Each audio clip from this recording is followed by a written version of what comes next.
อันนี้ช่วงยามแรงอยู่ ตอนนี้พวกเราอยู่ที่ประตูไซนะนี่คือประตูไซอยู่ที่เวียงจันทร์นครหลวงเวียงจันทร์ตอนนี้เราอยู่นครหลวงเวียงจันทร์อันนี้คือด้านหลังของ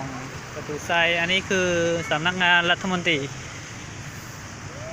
สำนักงานนายกรัฐมนตรีประสิทธิ์ถ่ายแบบให้เบิ่งไปเด้อแบบเบิ่งสถานรวมเลย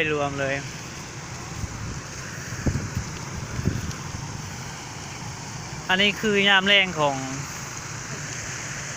ชาวนครหลวงเนาะหรือว่าหลายหมู่ผู้เนี่ยมาแต่หลาย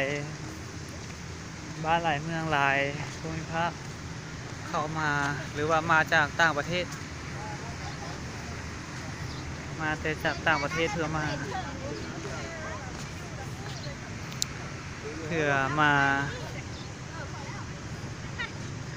อันนี้เฮาก็สิไปสัมภาษณ์เนาะผู้สาวเจ้ามาจากบ้านไหนผู้สาวแม่นบ่บ้านหินบูนบ่เมืองหินบูนเนาะแขวงคำม่วนคือมาไกลแท้เงินหลายเนาะเจ้า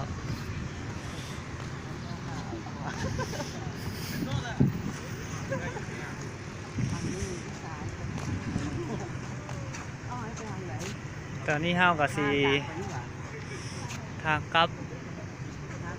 ทะลุไปนี่บ่ทะลุไปนี่ก็ซอดพูดเลยบ่ตอนนี้เฮาก็สิทะลุไปคือไปถ่ายฝั่งนั้นเนาะไปถ่ายอีกฝั่งนึงของประตูไซคือเฮาตอนนี้เฮาไปอยู่ปร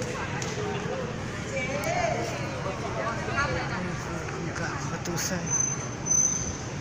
นี่คือหลัง5 โมง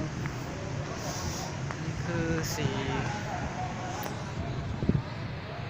อันนี้คือปิดแล้ว